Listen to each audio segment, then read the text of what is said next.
Hi, everyone, and welcome to the Three Principles Global Community webinar. The Three Principles Global Community, or 3PGC, is a nonprofit organization that's committed to bringing an understanding of the three principles as introduced by Sydney Banks to people throughout the world. Today, we have Natasha Swerdloff and Amy Johnson with us, and they're going to talk about everyday spirituality. And Natasha and Amy, I'm going to go ahead and turn it over to you guys. All right. Thanks, Bonnie. Well, we'll just quickly introduce ourselves and jump in. We're really happy to be here. We both love this topic of everyday spirituality and just how practical and down to earth and everyday all of this is. So I've been around the principles for about 10 years now. Have been helping people by sharing this in my work.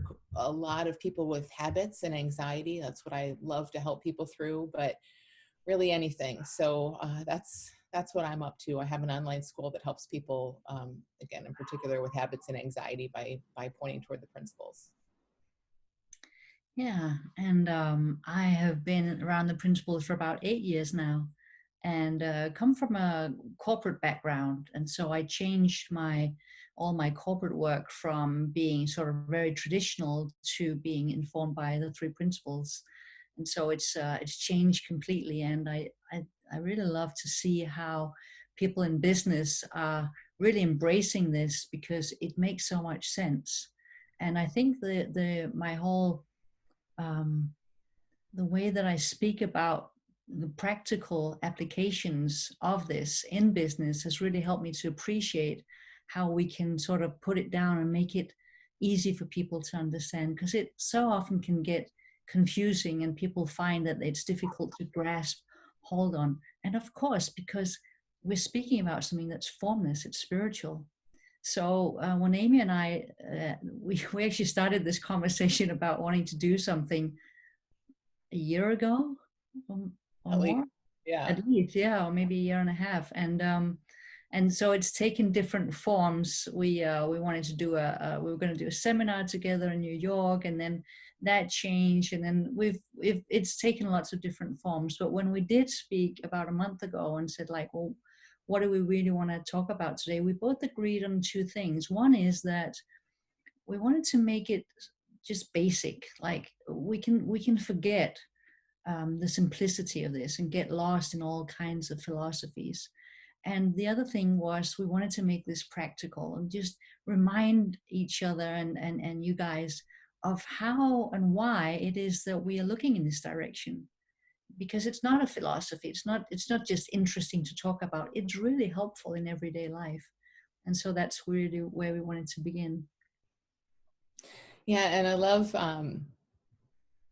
that it feels really practical. Like we've seen it be so practical and so just obvious and common sense and in the weeds of life in so many ways. And of course, we've felt it not feel that way. And we've seen it with others when we're sharing, how it can sometimes feel esoteric or fluffy or too spiritual, and what is spiritual and all of that as well. So I think it's really important and going to be really fun to kind of look at what's going on when it just applies itself and we're just living from this versus when we're in a place where it doesn't feel practical at all.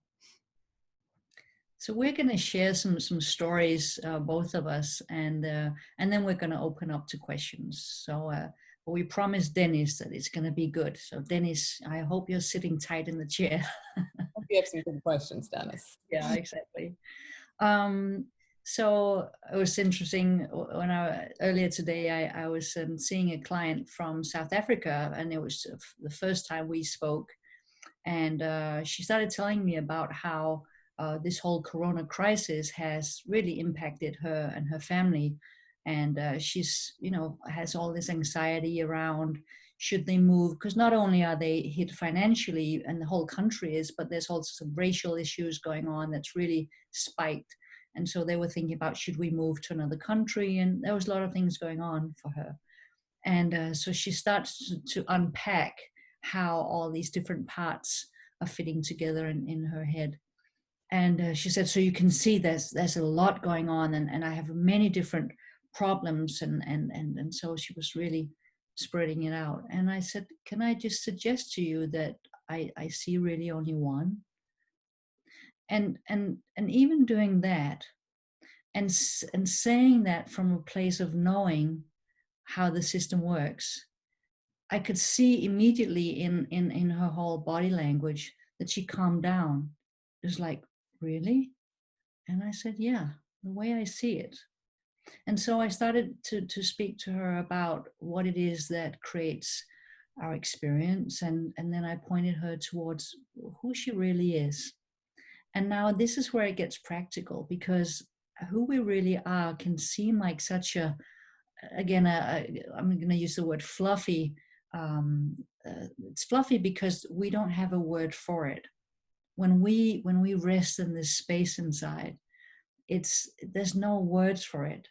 It feels pretty nice. I said, when was the last time you had this sense of peace inside? And she really thought hard, and she said, in my honeymoon.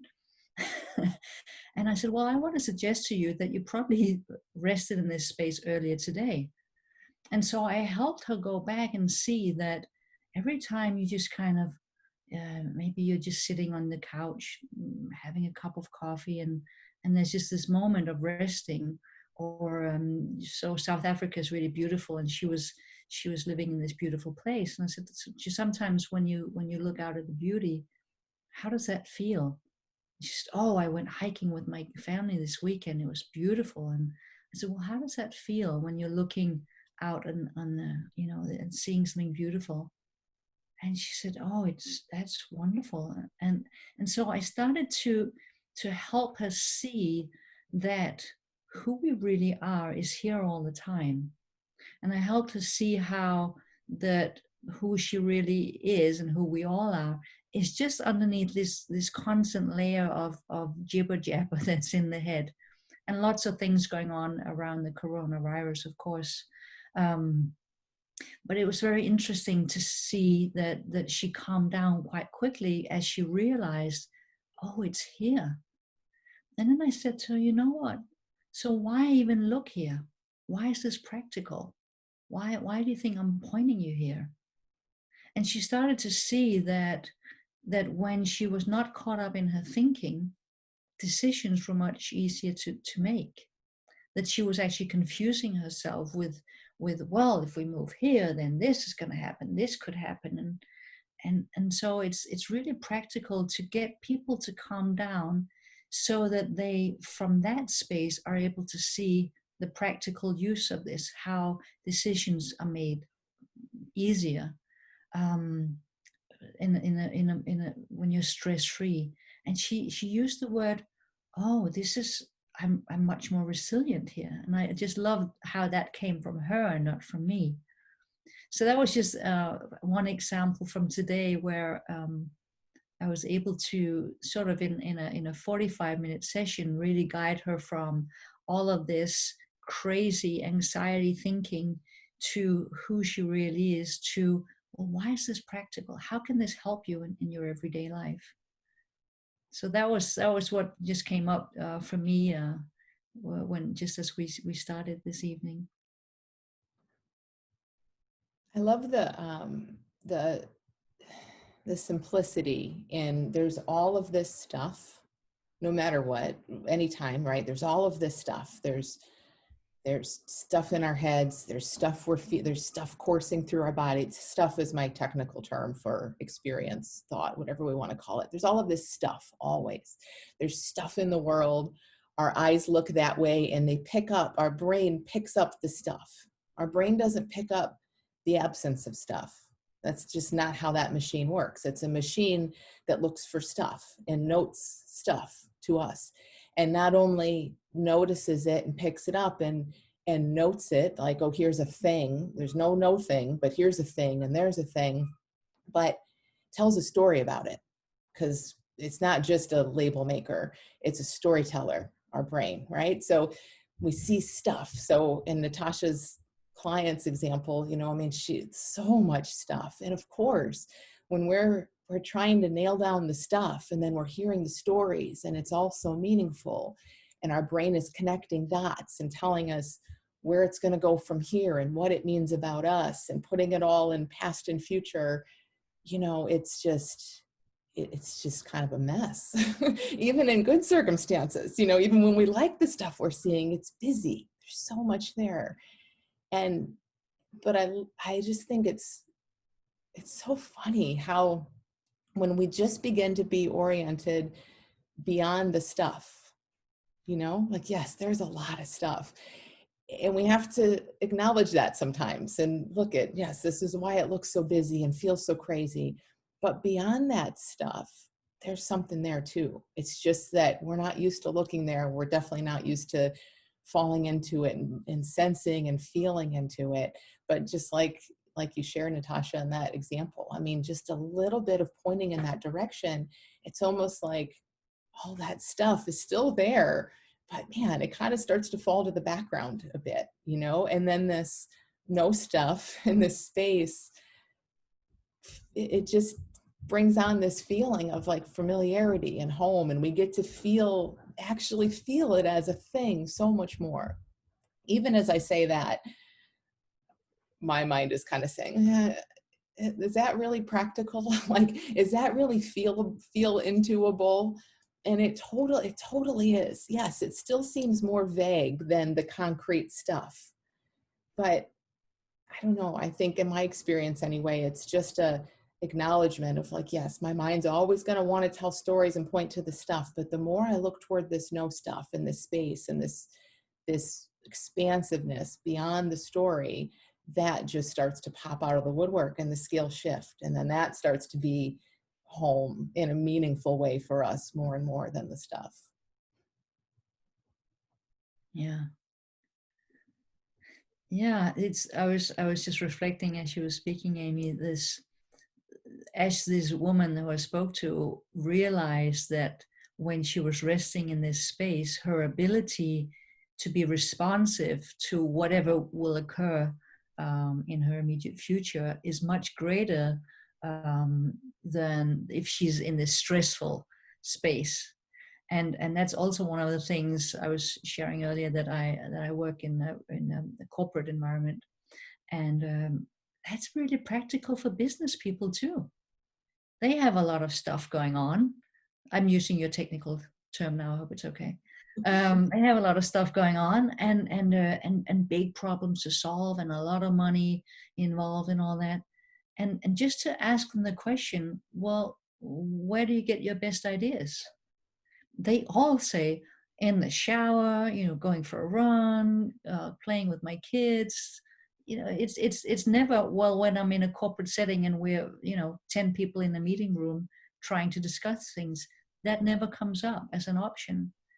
So for them to see, wow, when I'm in this space of no thought, when I'm just in the shower or going for a walk or seeing beauty, I'm actually much more able to come up with something. And it's not even me doing it. Something arises from this wide open space.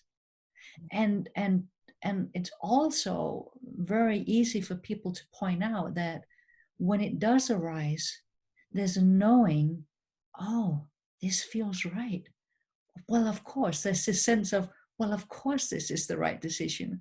Why didn't I think about that before? It's so obvious. This is what I should have been doing the whole time. And so it's quite interesting to see, business people going, oh yeah, there is this kind of space, and I can use the word space with them, and something arises from there that I had not thought about. And it comes from not when I'm in the corporate busy setting, but actually when I'm relaxed. So that's really practical for them to know. And sorry, I just wanted to say the funny thing is sometimes they go, well, should I take a shower then whenever I want to have a creative idea? Kind of doesn't work that way, but you say yes. As you're saying that, it's like I'm picturing like this big open field, and when something shows up in openness, we see it. Again, we're just attuned to see that, right? So when there's so much going on, it's been happening all along for them. Life is always living us all the time, no matter what. We're always being lived in that way. But yeah, we just are blind to it until there's a bit of quiet, and then it pops out of the woodwork and it's so obvious. Mm. Something about like in terms of the practicality of this and how life lives us, I always get this feeling of like closer. Now, it used to look to me, and I see it look for people, like our mind thinks further out. And by further out, it might just be a minute from now, a year from now, 10 years from whatever. Our mind thinks on this linear timeline in a sense, and it's further out. It's never right here.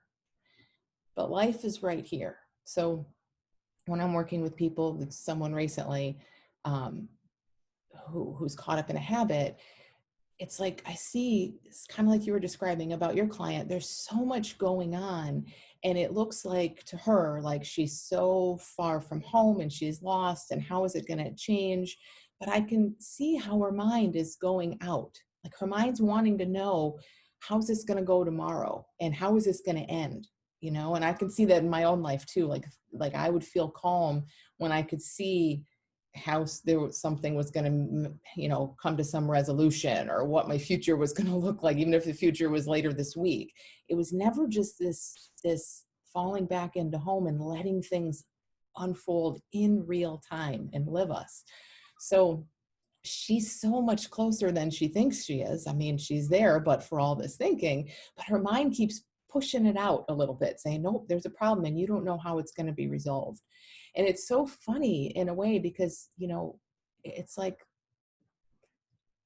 behaviorally, how this habit behaviorally changes for you.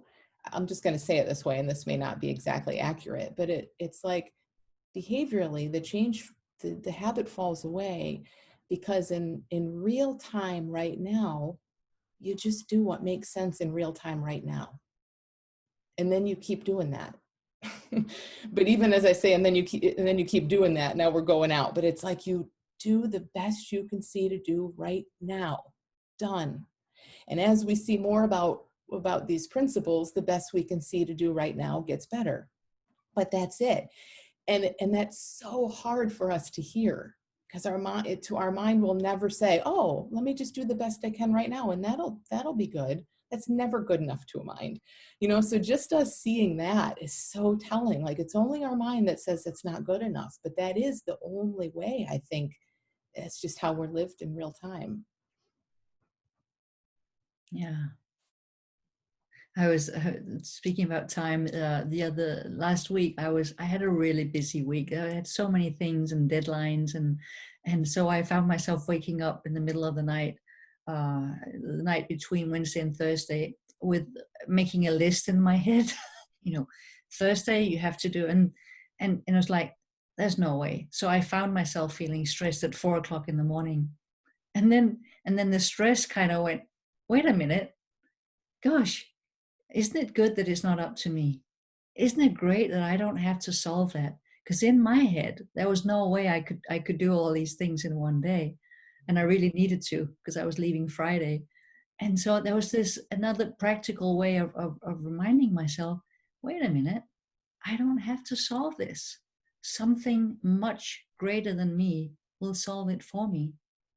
It's so interesting. I fell asleep again. I woke up the next morning, and I was going to go and make a cup of coffee.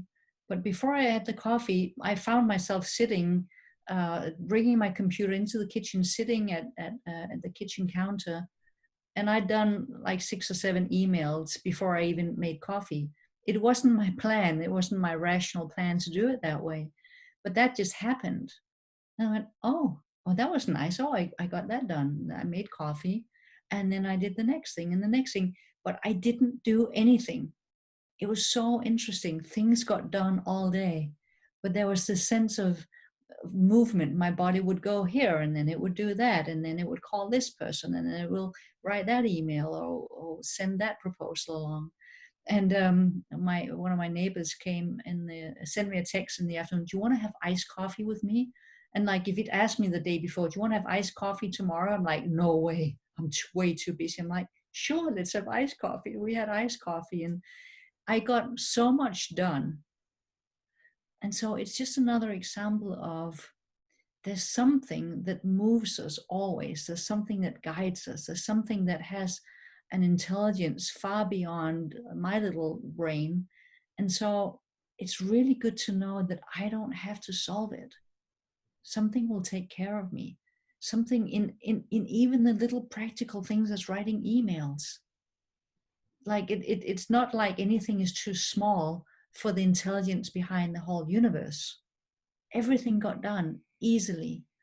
It was just a really cool reminder for me to just experience my day in a really fun and easy way, and just getting much more done than I'd thought, and having time to relax with a neighbor. And it's cool to know that even if you had had a horrible day, even if you had been in your head all day, life was still doing whatever was getting done. That's what I love too. Is like we can sometimes hear this as, oh, well, that's about me getting my head clear, and me, like, no, like, life's living us no matter what, even when it's a mess. There's so much happening. Yeah. But I love how, I mean, just with what we've talked about now, like pointing out that, thought creates this amazing possibility of us to have any kind of thinking, and very often it'll get really crazy because there's all these options, and pointing that out to people is always really helpful, to see that, oh gosh, I'm making myself crazy here with thinking, should I do this or shouldn't I do this, or let's make a spreadsheet and try and find out. And just to see how there's something behind that, there's a power behind that gives us the ability to have all these different experiences. And then also the pointing to the knowing of when something feels right, or when I'm home, and the knowing of when I make a decision and it feels like, oh yeah, it doesn't feel very, very often when I ask people, how did that feel when you made that decision? They'll go, oh, it just felt right. It's very easy. It felt calm. So there's that knowing, that's this space of pure consciousness. And then the last piece, the guiding of wisdom, that has always guided us. I was sharing with this woman this afternoon from South Africa, that I said, this guide, this inner guide that you've always had, you wouldn't be here today if you didn't have that. There's no way we can think ourselves to having the lives that we have right now, right? There's something behind. It may look like you're actually behind the scenes, but you're not. Which reminds me that Amy and her family were in Copenhagen last summer. We had my husband and I had fun showing you around the Tivoli Gardens, which is like a mini Disneyland. And in the Tivoli Gardens, there is, I think I showed you, Amy, there's this little train where the little kids, when they're about 3 or 4, they're driving the train. And of course, the tracks are there, but they think that they're steering the wheel. And so they're going, you see them turning, it's really cute. But then you see them when they're about 6 or 7, they kind of know, well, I'm not really steering anything. And they don't think it's funny to, did I show you that, Amy? I don't remember. They get the train later, right? And just let it drive them. Yeah. But the funny thing is that it's a really good metaphor, I think, for life. That we may think, gosh, I've got the wheel. This is me driving. I have to predict, and I have to control my environment because I've got this wheel. And they just don't know that the tracks are there. There's something else guiding the train. There's something else going on that we can trust, that we can rely on. And I think it's so practical and reassuring to know that I don't have to get my knuckles all white and get all stressed that I have to do this. I have to run the train. I can relax and know that something has me that is far beyond anything I could think. And again, we miss that because the thing that's telling us that it's running the show is really loud, and it's in our voice, and it's telling us, like, you need to figure this out, so that piece of this is just so huge. Obviously, this whole conversation, in a bigger sense, that everything around the principles is I mean, I would say like it's opening us up to who we really are. What's there beyond all of this narration that's constantly happening. But seeing the narration for what it is, like we just literally have a machine in our heads that's job is to just tell us basically that it's got everything under control. So of course we listen to it. And of course, when we're up at 4 a.m. worrying, if we haven't seen that there's a bigger guide, right? Of course we're thinking, oh my gosh, and now I'm up at 4 a.m. and this must really be a problem. You know, we just get that bit backwards. The only way we can see it, unless we see it another way. So I just think it's so powerful to see, yes, a mind is just doing its job, but it's not living life. I have, I'm sure many of us are in this kind of situation, but here where I live, the kids are going back to school next week and they're not starting in a school.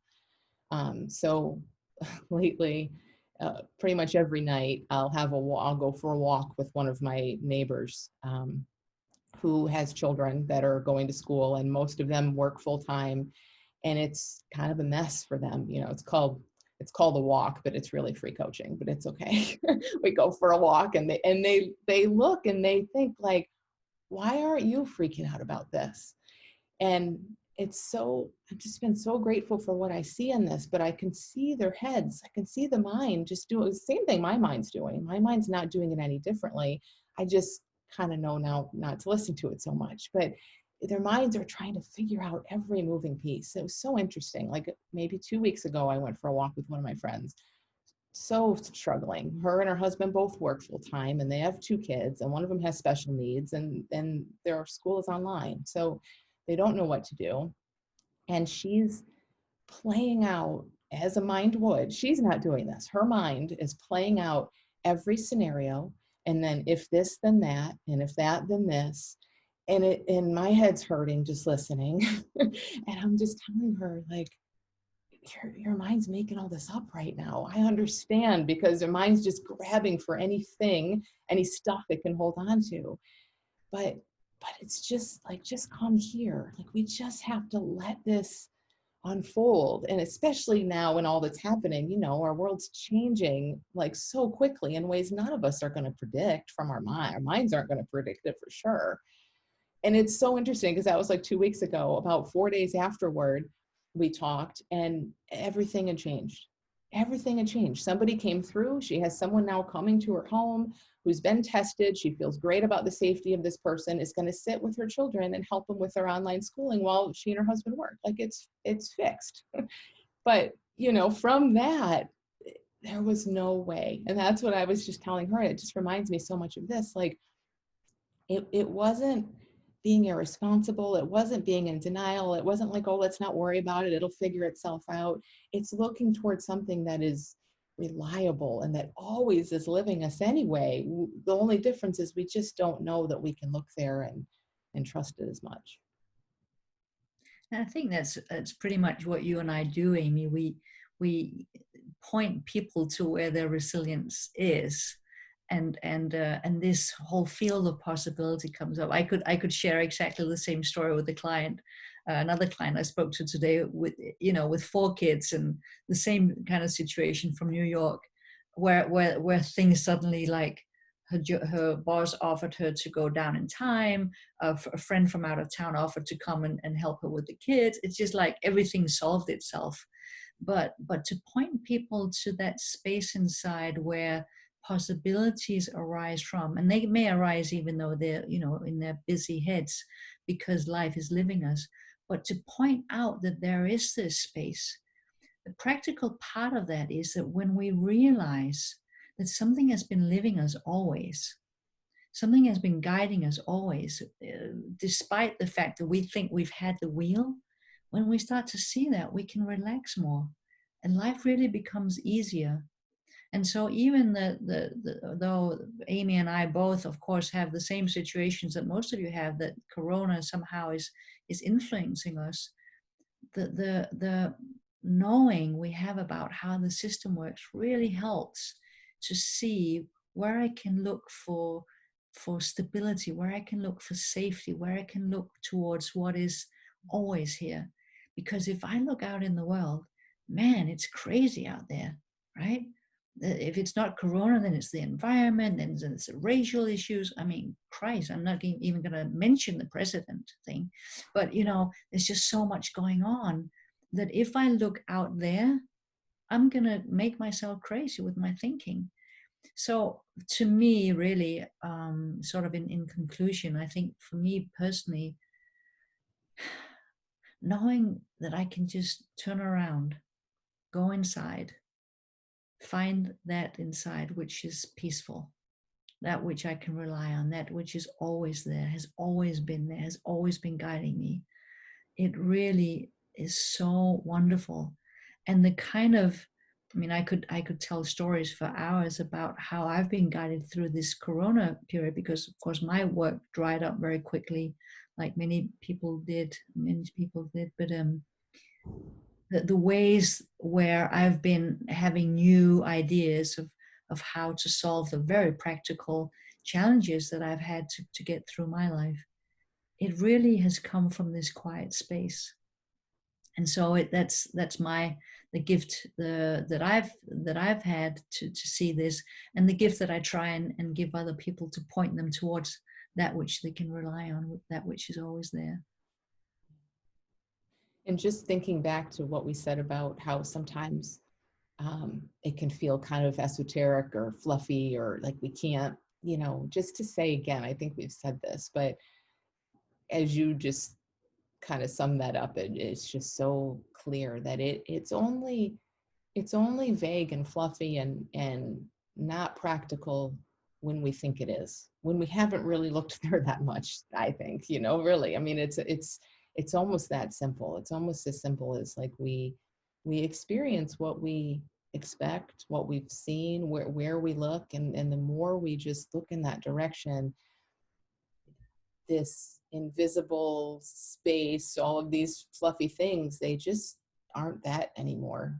So I don't know. I hope that helps to encourage people, especially newer in this conversation, to, you know, again, we're never talking about like, oh, stick to it and keep looking and put your time in, but really keep looking, because it changes. It changes. It comes to life in a very, very real way. Yeah, should we open it up? Yeah, let's go to some questions. Yeah, we'd love to hear from you. Dennis, we have great expectations of you. Just kidding. No, please, anyone. Dennis is the first.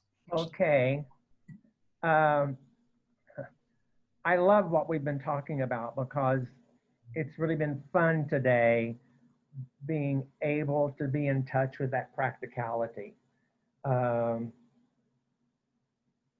I was listening this morning to Michael Neal, A Whole New Way of Thinking About Racism, which is really amazing.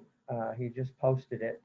And right at the end of that call, I got a call from someone else that lives in my building that said someone had climbed over a fence and had stripped my bicycle of its wheels, its seat, its everything. And when I was talking to her, there was like a 60-second moment there when I could see myself turning it into the tragedy of the day or the tragedy of the world or whatever. There's that opportunity.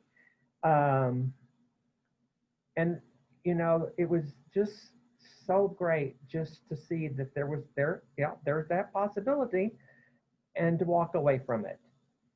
And realizing very quickly not to draw any conclusions. I didn't even run down there and look at it.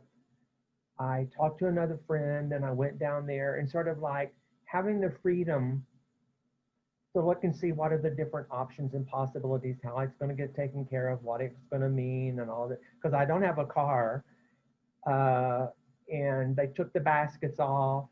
Now, this is the funny thing about it. I have two bicycles down there. The one that got ripped off is one I haven't ridden in over a year. The one that I ride all the time is still rideable.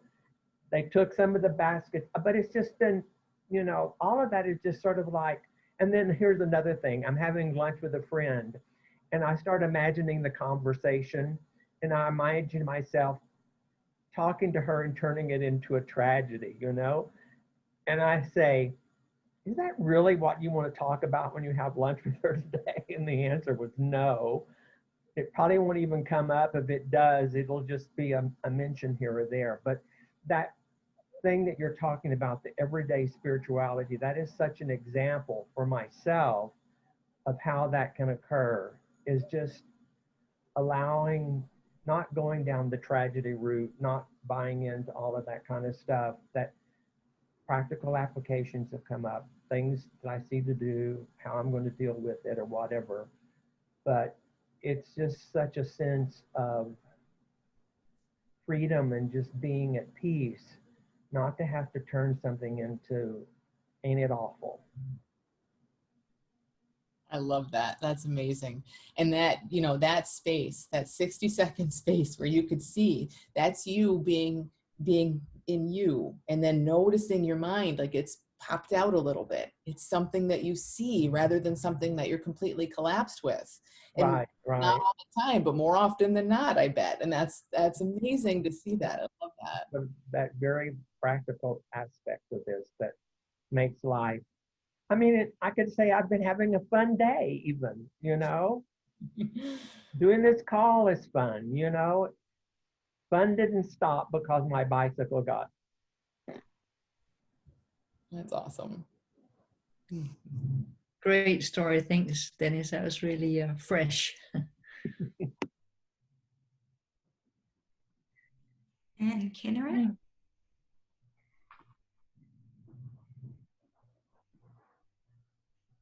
Okay, let's see. I think I'm having trouble. Okay, all right. Yeah, it was double, showed up here and there. Hi, thank you. So I have a massage client, and I'm going to talk to him today. His last time when I was giving him a massage, he was saying that he needs to go to a doctor to manage anxiety medications. And I said, hey, can we have a chat about this? But what I do know is that, you know, I have thinking, yeah, but generally it's not super fast thinking.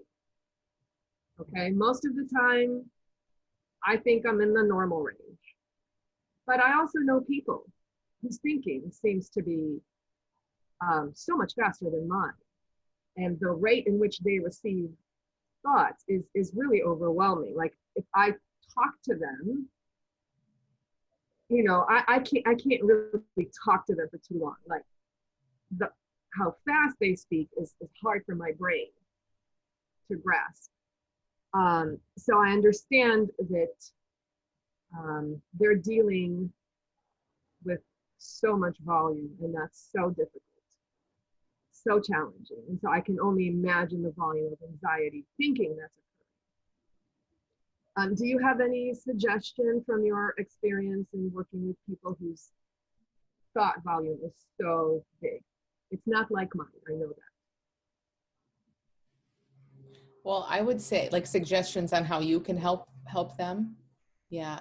I mean, it's a matter of degree, but the same thing's going on for all of us. So yes, there's this faster and they may be more caught up in it, but it's exactly like someone who's looks super peaceful all the time. So in that way, yes, anything we're pointing to here, I mean, like a super, you know, it's always interesting to kind of just enter into this dance of a conversation with someone and see what they see about it, you know? So just as a general thing, we probably never want to just go in teaching or, you know, lecturing. Obviously that's not going to go over that well, but like, you know, like, wow, you're talking really quickly, or like, I don't know how that might go, but something that's like, do you see how fast your mind's going? I would be just curious about that. Right. And then you get to kind of just be in that back and forth conversation with them about what they see about it and why. So like with my friend I was describing, she saw that her mind was moving really quickly, but she kept saying, well, yeah, but I have to figure this out. You know, well, yeah, but school starts in 2 weeks. I have to figure this out. So it was like, oh, you're in there with your mind going this quickly because you think you need to be in there figuring it out from that big tornado mess in your head. So, so it was like, oh, no. See, this is going to figure out. You don't have to do it from that mess. So that's just example there. But I think any kind of into where you can have a conversation and be curious about what they see about it, then you obviously have some grounding yourself, and you see some really helpful things that you could probably point out. What do you think, Natasha? Yeah, just to say that, like the client I was sharing about today, she started out, she was speaking really quickly because she was trying to explain to me all the things that were going on in her head at the same time. And as I told you, and I said to her, I think there's just one thing going on. And that immediately, it was kind of like her mind almost came to a stop. It was like there was something in me saying that, also because I know that there's only one thing going on, that she kind of went, huh. And then I started talking about what that was. And I could see that it was calming her down. And within just the first 5 minutes, she went from Speedy Gonzalez to pretty calm. And then it was much easier to point other things out. But I can also sense in you that that you have more of a peace, and I think that alone is going to help your massage client immensely.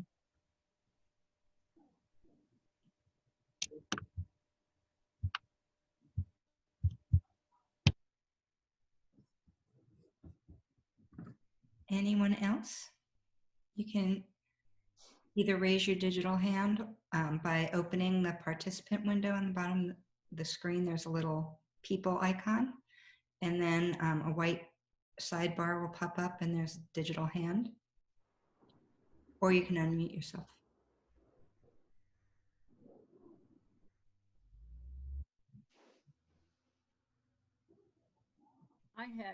I'm Betty Sandy, and I'm a retired pastor and do some counseling, as people call and ask for prayer guidance, whatever, what I think about it type of thing. So it's not formal counseling, but it is, but it isn't.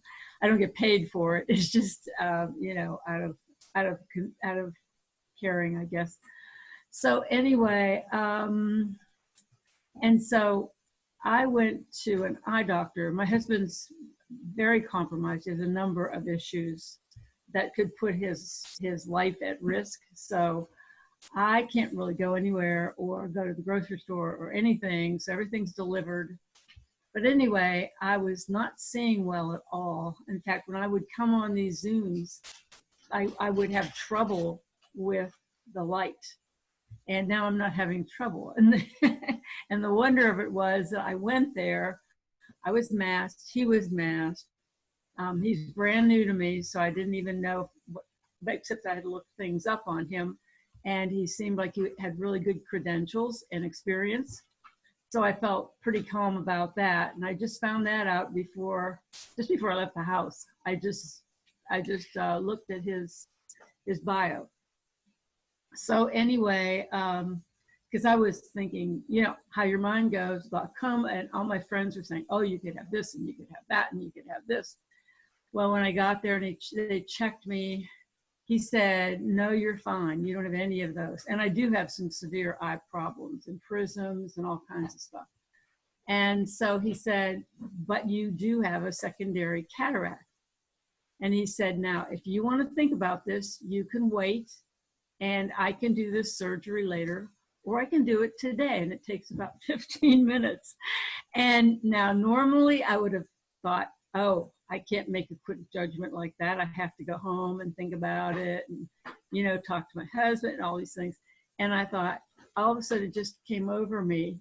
You trust this guy. He knows what he's doing. I mean, he did the exam and all the stuff he had to do.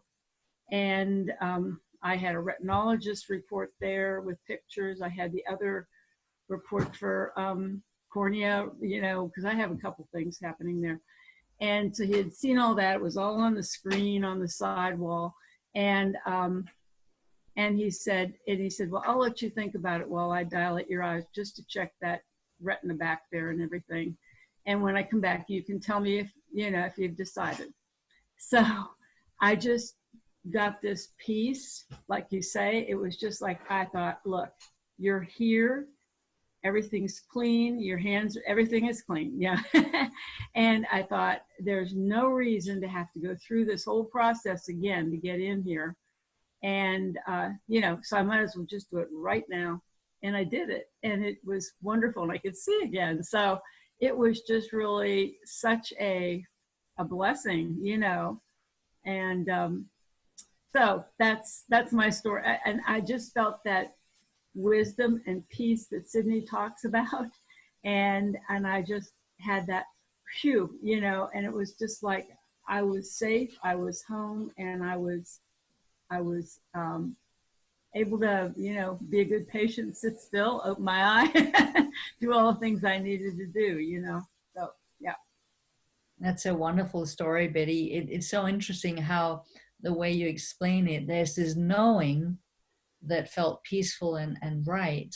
Mm-hmm. And then you start rationalizing, well, I've looked at his credentials and it's very clean here. And that's what the mind does.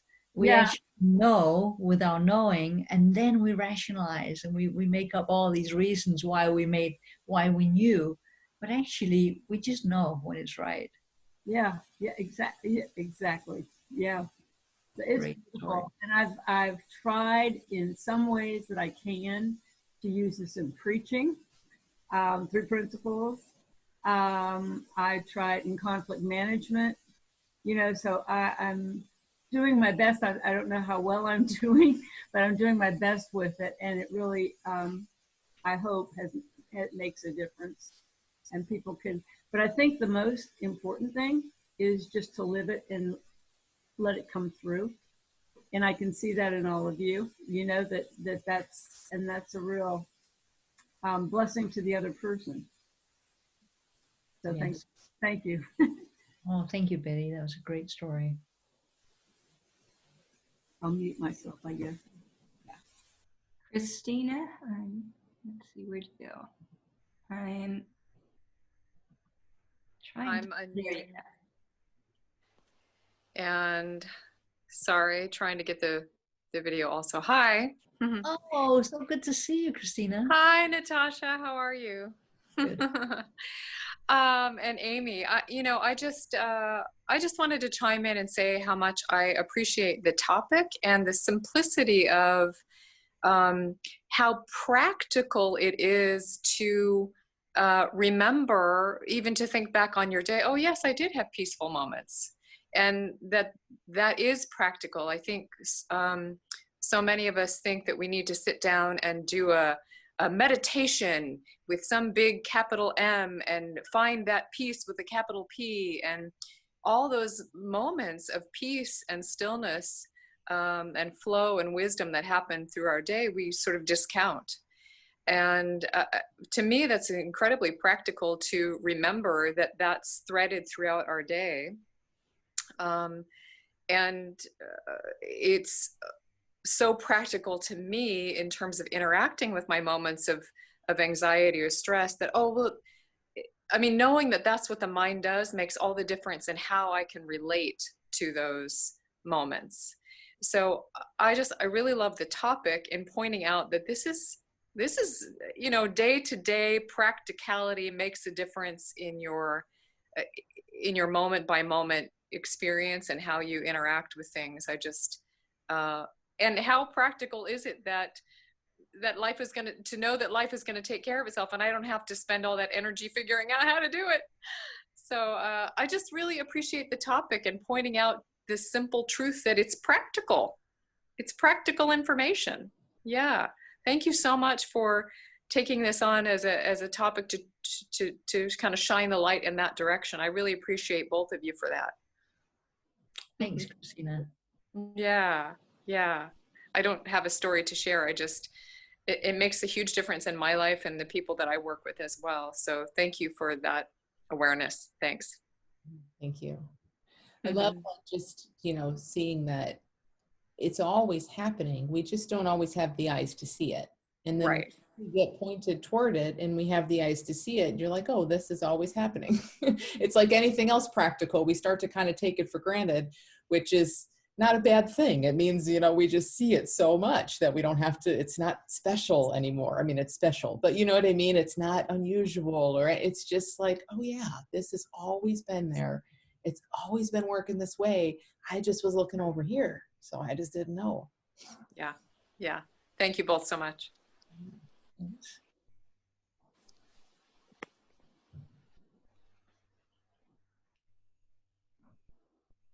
I jump in?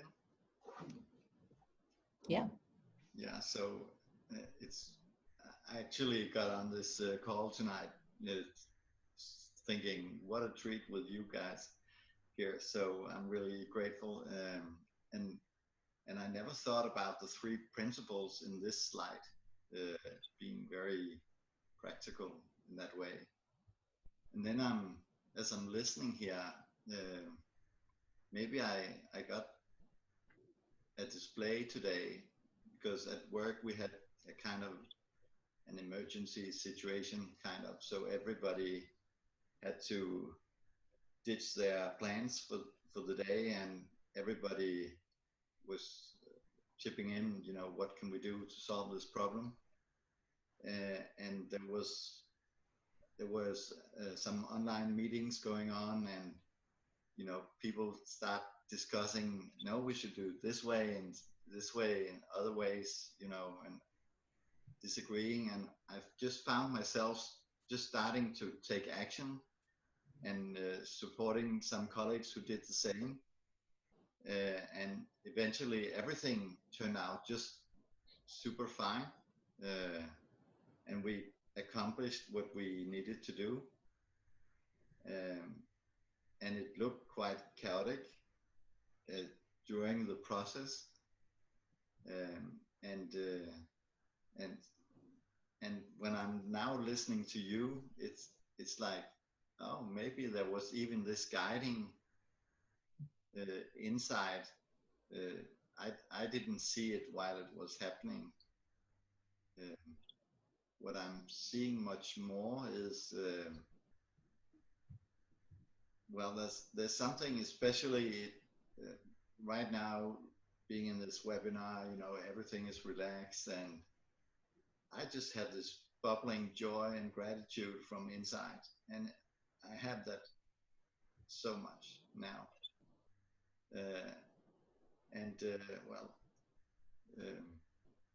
But thanks for this new perspective on the 3 principles, that it's really practical in this way. Thank you. Thanks, Simon. Nice to see you again. How cool that you could see your day in a, you know, in retrospect, like you can see now, oh, this is what was happening the whole way. I love that. And that's what I think brings it to life for us. You know, we have days like you had, and then you have the eyes to see, oh yeah, there was something guiding us. And it just kind of comes to life from experiences like that. Very cool. Thank you. I think maybe we have time for one more, if anyone. Yep. Bob and Marty. Hi. I just love how this journey that we're on to know more and about what's going on with us and with the world. And it's like it's helped me. I used to think that coping was the way. I was a quiet, stoic person, and I thought, oh, I'm doing pretty good with, you know, not able to not react, not be reactive. But it made me realize, as much as my family was all very volatile around me, and I thought that I was in control, but what I was doing was stuffing. So I was reactive internally, and they were reactive externally. And when I discovered Sid, it just opened me up to the well-being that was always there and was underneath all the stuffing. But I couldn't get to it because there was so much stuff. And then I thought, oh, do I have to go through years of analysis and get all that out of my subconscious, everything I've stuffed in there? And you realize all you have to do is just let go, become as a child again, open, curious, quit trying to explain everything away and just let it be what it is and be curious and open enough to deal with it as it shows up. It's been so liberating. I just am so grateful for the Three Principles community, Amy, the wonderful work she does, and all of them, and especially Sid. Oh, so good to see you guys. I love that, Marty. That's such a, it is, we think we're doing good because it looks different from the outside, but I love that something deeper was like, no, wait, there's more. Like, it could be even better, I don't have to cope in this way. That's awesome. Yeah. It's good to see you too. Yeah.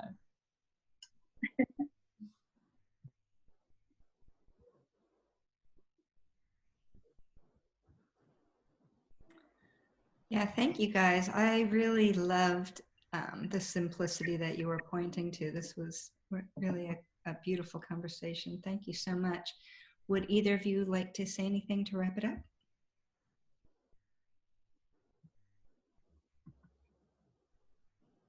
Well, I just want to come back to